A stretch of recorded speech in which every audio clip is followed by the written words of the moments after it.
Hi, ഇത്തവണത്തെ FIFA world cup rigged ആണോ? Rigged അല്ല, പക്ഷെ ബയസ്ഡ് ആണ്. പ്യുവർലി മാർക്കറ്റിംഗ് റീസൺസ് കാരണം ബയസ്ഡ് ആണ്.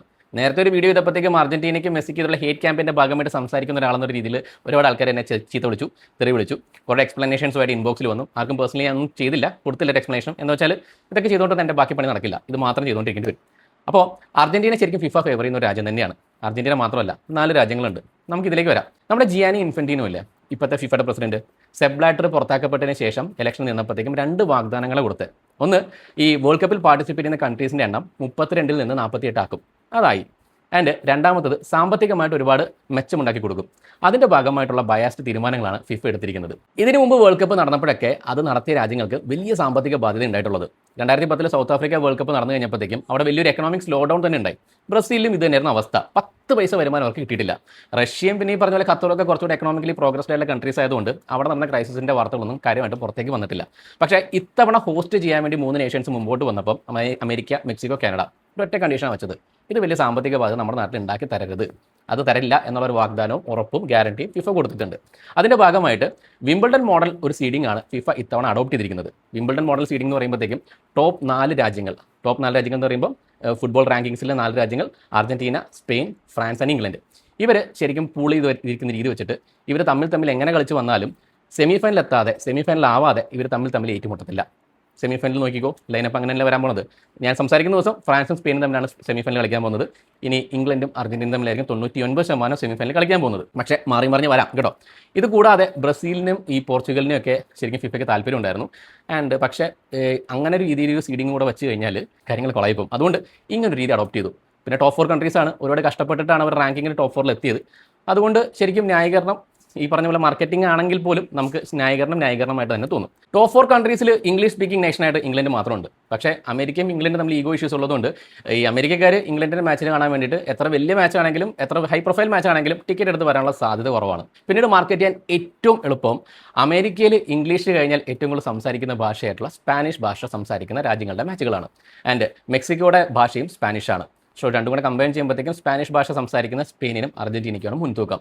ആൻഡ് ഇതിൽ തന്നെ സ്പാനിഷ് ഭാഷ സംസാരിക്കുന്ന ഫുട്ബോൾ കളിക്കുന്ന രാജ്യങ്ങളിൽ അർജന്റീനയ്ക്കാണ് ഏറ്റവും കൂടുതൽ ഫാൻ ഫോളോവിങ്. അതിൽ മെസ്സി എന്ന ദൈവമുണ്ട്. ഇനി മെസ്സി മാത്രമാണോ ഫിഫ ബോയ്? അല്ല, മെസ്സിയും ഫിഫ ബോയ് ആണ്, റൊണാൾഡോയും ഫിഫ ബോയ് ആണ്, നെയ്മറും ഫിഫ ബോയ് ആണ്. ആൻഡ് അതുപോലെ മാനുവൽ നോയറും ഈ ലാസ്റ്റ് ഡാൻസ് എന്ന രീതിയിൽ മാർക്കറ്റ് ചെയ്യപ്പെടുന്ന എല്ലാവരും ഫിഫ ബോയ്സ് ആണ്. ആക്ച്വലി മെസ്സിയുടെയും റൊണാൾഡോയുടെയും ലാസ്റ്റ് വേൾഡ് കപ്പ് ആണ് എന്നുള്ള കാര്യത്തിൽ ഒരു തീരുമാനം വേൾഡ് കപ്പിന് മുമ്പായിട്ടില്ല. മെസ്സിയുടേതാണെന്ന് ഏകദേശം നമുക്ക് അറിയായിരുന്നു, മെസ്സി തന്നെ പറഞ്ഞിട്ടുണ്ട്. പക്ഷേ മറ്റാരും സ്റ്റേറ്റ് ചെയ്തിട്ടില്ല. പക്ഷേ ഏകദേശം അല്ലെങ്കിൽ ഏറെക്കുറെ ഒരു മാർക്കറ്റിംഗ് ക്യാമ്പയിനാക്കി വന്നതിൻ്റെ ഭാഗമായിട്ടാണ് ലാസ്റ്റ് ഡാൻസ് എന്നുള്ള ക്യാമ്പയിൻ നേരത്തെ ഫിക്സ് ചെയ്തു. പക്ഷേ ഈ ലാസ്റ്റ് ഡാൻസ് കളിക്കാൻ പോകുന്ന എല്ലാവരും ടീമിലുണ്ടാവുന്നുള്ള ഉറപ്പ് വരുത്താൻ ഫിഫ കുറച്ചും തീരുമാനങ്ങൾ എടുത്തിട്ടുണ്ട്. നെയ്മറിന് പരിക്കായിരുന്നു. നെയ്മർ കളിക്കുമോ ഇല്ലയോ എന്നുള്ള കാര്യം നമുക്ക് ആർക്കും ഉറപ്പില്ലെങ്കിലും ഫിഫയ്ക്ക് ഉറപ്പായിരുന്നു. അല്ലെങ്കിൽ മാർക്കറ്റിംഗ് സ്ട്രാറ്റജിയുടെ ഭാഗമായിട്ട് പരിക്കുള്ള നെയ്മറിനെ ടീമിലെടുത്തു. പരിക്ക് കാരണം നെയ്മർ ആദ്യത്തെ ഗ്രൂപ്പ് സ്റ്റേജ് മാച്ച് കളിച്ചോ? ഇല്ല, ഇടയ്ക്ക് ഇറങ്ങി വന്നു, ചുമ്മാ സബ്സ്റ്റിറ്റ്യൂഷൻ പോലെ ഇറങ്ങി വന്ന് കളിച്ചിട്ട് പോയി, അത്രയല്ലേ ഉള്ളൂ. ആൻഡ് റൊണാൾഡോയ്ക്ക് ശരിക്കും പറഞ്ഞാൽ ഒരു റെഡ് കാർഡ് ഉണ്ടായിരുന്നു. നമ്മുടെ ബലോഗൻ്റെ റെഡ് കാർഡ് ആർട്ടിക്കൽ 27 വഴി അമേരിക്കയുടെ ട്രംപ് വിളിച്ച് പറഞ്ഞിട്ട് മാറ്റിയ കാര്യം വിവാദമാണല്ലോ. ആ വിവാദത്തിൻ്റെ പേരിൽ ഇപ്പോൾ ജിയാനി ഇൻഫന്റീനോയ്ക്കെതിരെയും ഫിഫയ്ക്കെതിരെയും അന്വേഷണം വേണമെന്ന് ആവശ്യപ്പെട്ടുകൊണ്ട് 72 രാജ്യങ്ങൾ വോട്ട് ചെയ്തിട്ടുണ്ട്. ഇത്തവണത്തെ മൊത്തം വേൾഡ് കപ്പിന് നടത്തിപ്പിനെയും പ്രശ്നം പറഞ്ഞുകൊണ്ട് വോട്ട് ചെയ്തിട്ടുണ്ട്.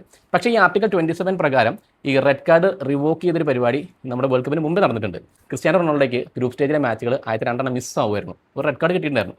അപ്പോൾ ആദ്യം ആർട്ടിക്കൽ 27 വഴി ആദ്യം തന്നെ വേൾഡ് കപ്പിന് മുന്നേ തന്നെ റിവോക്ക് ചെയ്ത് ഒരു എക്സിബിഷൻ മാച്ചൊക്കെ നടത്തി തൽക്കാലം അതിൽ വെച്ചിട്ട് നമ്മുടെ ഈ ഒരു ബാൻ അഡ്ജസ്റ്റ് ചെയ്യാം എന്നൊക്കെ പറഞ്ഞുള്ള പരിപാടികളൊക്കെ എടുത്തിട്ടുണ്ടായിരുന്നു.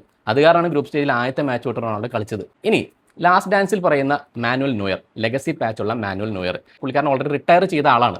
ആ ആളെ ടീമിൽ എന്തായാലും ഇൻക്ലൂഡ് ചെയ്യണം എന്നുള്ളത് ഫിഫയുടെ ഒരു ആവശ്യമായിരുന്നു, നിർദ്ദേശമായിരുന്നു. ആൻഡ് ടെർസ്റ്റീഗന് പരിക്ക് പറ്റിയതുകൊണ്ടാണ് റിട്ടയർമെൻറ്റിലേക്ക് പോയ മാനുവൽ നോയറിനെ തിരിച്ചെടുത്തത് എന്നാണ് കോച്ച് പറഞ്ഞത്. പക്ഷേ എൻ്റെ എക്സ്പ്ലനേഷൻസും എനിക്ക് വിശ്വസിക്കാനുള്ള റീസൺസും ഉണ്ട്, എൻ്റെ അറിവുകളും ഉണ്ട്. നിങ്ങൾക്ക് വിശ്വസിക്കാതിരിക്കാം.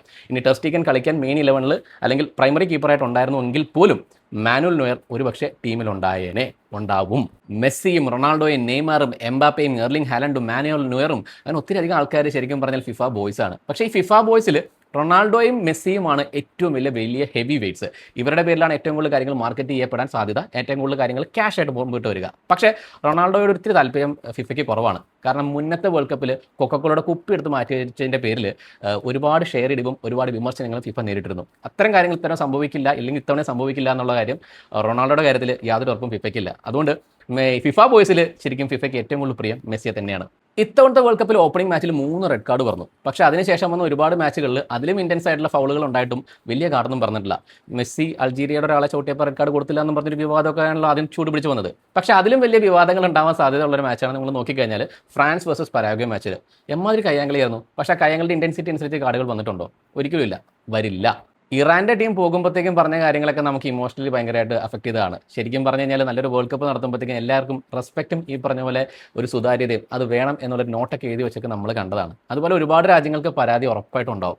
ആൻഡ് ക്രൊയേഷ്യയുടെ ശരിക്കും പറഞ്ഞാൽ ആ ഓഫ് സൈഡ് ആൻഡ് ഇറാൻ്റെ 2 VAR ഇടപെടൽ കാരണം ബെൽജിയത്തിനെതിരെയും ഈജിപ്തിനെതിരെയുള്ള ഡിസലൗഡ് ഗോളുകൾ ഇതൊക്കെ കാണുമ്പോഴത്തേക്കും ഇത്തവണ ഫിഫ എടുക്കുന്ന മാർക്കറ്റിംഗ് തീരുമാനങ്ങളായിക്കോട്ടെ, റഫറിങ്ങിലെ വിവാദങ്ങളായിക്കോട്ടെ, എല്ലാത്തിനും ഒരു ന്യായീകരണമുണ്ട്. ഇപ്പോൾ അർജന്റീന ഈജിപ്റ്റ് മാച്ചിലൊക്കെ ശരിക്കും പറഞ്ഞാൽ റൂൾസ് ആൻഡ് റെഗുലേഷൻസ് പ്രകാരം ഒരുപാട് ന്യായീകരണങ്ങളുണ്ട്. ഫിഫ എടുക്കുന്ന എല്ലാ തീരുമാനങ്ങളും ശരിയാണ് എന്നുള്ള രീതിയിൽ ന്യായീകരണങ്ങളുണ്ട്. പക്ഷേ മനസാക്ഷി കൊണ്ട് ആലോചിച്ച് കഴിഞ്ഞാൽ ഒരിക്കലും ശരിയല്ല എന്ന് തോന്നുന്ന ഒരുപാട് നിമിഷങ്ങളുമുണ്ട്. ബ്രസീലിലും പോർച്ചുഗലിലൊക്കെ നല്ല ഫാൻ ഫോളോവിംഗ് ഉണ്ടെങ്കിലും മാർക്കറ്റിംഗ് പരമായിട്ട് കൊമേഴ്ഷ്യലി മാർക്കറ്റിംഗ് പരമായിട്ട് ക്യാഷായി വരുന്നതും പിന്നെ വീഡിയോ റൈറ്റ്സ് ഈ പറഞ്ഞ TV റൈറ്റ്സ് ഇതിൻ്റെയൊക്കെ ബേസിസിലുമാണ് ശരിക്കും പറഞ്ഞാൽ 4 രാജ്യങ്ങളെ ഫിഫ കൂടുതൽ സപ്പോർട്ട് ചെയ്യുന്ന രീതിയിലേക്ക് തിരിഞ്ഞത് മാർക്കറ്റിംഗ് ആസ്പെക്റ്റിൽ. അതുകൊണ്ട് ശരിക്കും പറഞ്ഞാൽ ബ്രസീലിനും ഈ പോർച്ചുഗലിനും അങ്ങനെ ഒരുപാട് സപ്പോർട്ട് വന്നിട്ടില്ല. പക്ഷേ സർപ്രൈസ് എൻട്രി ആയിട്ട് ഈ വർഷത്തെ വേൾഡ് കപ്പിൽ വന്ന ഒരു രാജ്യമാണ് നോർവേ. അവരുടെ വൈക്കിംഗ് മൂവ് ശരിക്കും വൈറലായതുകൊണ്ട് നോർവേക്കും ഈ പറഞ്ഞ പോലെ ഈ വേൾഡ് കപ്പിൽ അല്ലെങ്കിലും അടുത്ത വേൾഡ് കപ്പിൽ ചിലപ്പോൾ ഒരു ചായ്വാണെങ്കിലും സപ്പോർട്ടാണെങ്കിലും കിട്ടാൻ സാധ്യതയുണ്ട്. And the hard fact is കളത്തിലുള്ള കളിക്കപ്പുറം പുറത്തും ശരിക്കും പറഞ്ഞാൽ ഒരു മാർക്കറ്റിംഗ്, ഇമോഷൻ, സിമ്പതി അല്ലെങ്കിൽ ഒരു ഇഷ്ടം ഉണ്ടാക്കിയെടുക്കണം എന്നൊരു തോന്നൽ കളിക്കുന്ന ഒരുപാട് രാജ്യങ്ങൾക്ക് ഉണ്ടായിട്ടുണ്ട്. ആൻഡ് അതുകൊണ്ട് തന്നെ അവരവരുടേതായ രീതിയിൽ ഒരുപാട് സിമ്പതി ആയിക്കോട്ടെ, ഈ പറഞ്ഞ പോലെ കാവ്യനീതിക്കായിക്കോട്ടെ, അല്ലെങ്കിൽ ഈ പറഞ്ഞ പോലെ ഒരു മാർക്കറ്റിങ്ങിൻ്റെ ഭാഗമായി ആയിക്കോട്ടെ ഒരുപാട് ഒച്ചപ്പാടും ബഹളവും ഉണ്ടാക്കിക്കൊണ്ടിരിക്കുന്നുണ്ട്. അത് ഈ വേൾഡ് കപ്പിൻ്റെ ഒരു സാഡ് ഫാക്റ്റാണ്. ആൻഡ് ഇത്തരം കാര്യങ്ങൾ സംസാരിക്കുമ്പോൾ എന്തുകൊണ്ട് അർജന്റീനയ്ക്കെതിരെ മെസ്സിക്കെതിരെ ഹേറ്റ് ക്യാമ്പയിനായിട്ട് തോന്നുന്നു വെച്ച് കഴിഞ്ഞാൽ, സുഹൃത്തെ, മെസ്സി എന്നൊരു മനുഷ്യനോടെയുണ്ട്. പുള്ളിക്കാരൻ്റെ ഒരു മാജിക്ക്. പുള്ളിക്കാരൻ ഒറ്റയ്ക്ക് ടീമിനെ ജയിപ്പിച്ചുകൊണ്ടിരിക്കുകയാണ്. പക്ഷേ എങ്കിൽ പോലും ഏറ്റവും കൂടുതൽ നോക്കൗട്ട് സ്റ്റേജിൽ കിതയ്ക്കുന്ന ഒരു ടീം, അല്ലെങ്കിൽ നമ്മൾ ജയിക്കും ഈസി ആയിട്ടെന്ന് വിചാരിച്ചിട്ട് കിതയ്ക്കുന്ന ഒരു ടീം അർജന്റീനയാണ്. കാബോ വെർദെക്കെതിരെയും ഈജിപ്തിനെതിരെയൊക്കെ നമ്മൾ കണ്ടതല്ലേ. അതുകൊണ്ടാണ് അങ്ങനെ ഒരു സംഗതി തോന്നുന്നത്. ഇനിയും ഞാൻ ഈ പറഞ്ഞ കാര്യങ്ങൾ വിശ്വാസമായില്ലെങ്കിൽ ഫുട്ബോളിൻ്റെ ദൈവം, അർജന്റീനയുടെ ഇതിഹാസം ഡീഗോ മറഡോണ 2018 ഒരു അർജന്റീനിയൻ TV കൊടുത്ത ഇൻ്റർവ്യൂവിൽ പറഞ്ഞൊരു കാര്യമുണ്ട്. അമേരിക്കയിലാണ് 2026 വേൾഡ് കപ്പ് നടക്കാൻ പോകണമെന്ന് പറഞ്ഞപ്പോൾ പുള്ളിക്കാരൻ നേരെ പറഞ്ഞു, എന്നാൽ ഉറപ്പായിട്ടും അവർ ഫുട്ബോൾ എന്ന ഗെയിമിനെ 4 ഹാഫ് ആയിട്ട് ഡിവൈഡ് ചെയ്യും, 4 ഹാഫ്സ് ആയിട്ട് ഡിവൈഡ് ചെയ്യും. എന്തിനാന്ന് വെച്ചാൽ എന്നാലല്ലേ കച്ചവടം നടക്കുകയുള്ളൂ. ശരിക്കും പറഞ്ഞാൽ ഈ ഹൈഡ്രേഷൻ ബ്രേക്ക് നിങ്ങൾ കണ്ടതല്ലേ, 4 ഹാഫ് ആയില്ലേ ഫുട്ബോൾ. അദ്ദേഹം ഒരു അന്നേ പറഞ്ഞ കാര്യം തന്നെയാണ് ഇന്നിവിടെ സംഭവിച്ചുകൊണ്ടിരിക്കുന്നത്. It is actually A biased world cup. Rigged ആണെന്ന് അഭിപ്രായം എനിക്കില്ല, പക്ഷേ ബയാസ്ഡ്, പ്യുവർലി മാർക്കറ്റിംഗ് റീസൺസ് കാരണം. ഞാൻ ഈ പറഞ്ഞ കാര്യങ്ങൾ നിങ്ങൾക്കും അന്വേഷിക്കാം. ഓരോരുത്തർക്കും മറുപടി പറഞ്ഞുകൊണ്ടിരിക്കാൻ എനിക്ക് സമയമില്ല. പക്ഷേ ശരിയാണെന്ന് തോന്നിക്കഴിഞ്ഞാൽ ഷെയർ ചെയ്യാം, ഫോളോ ചെയ്യാനും മറക്കണ്ട.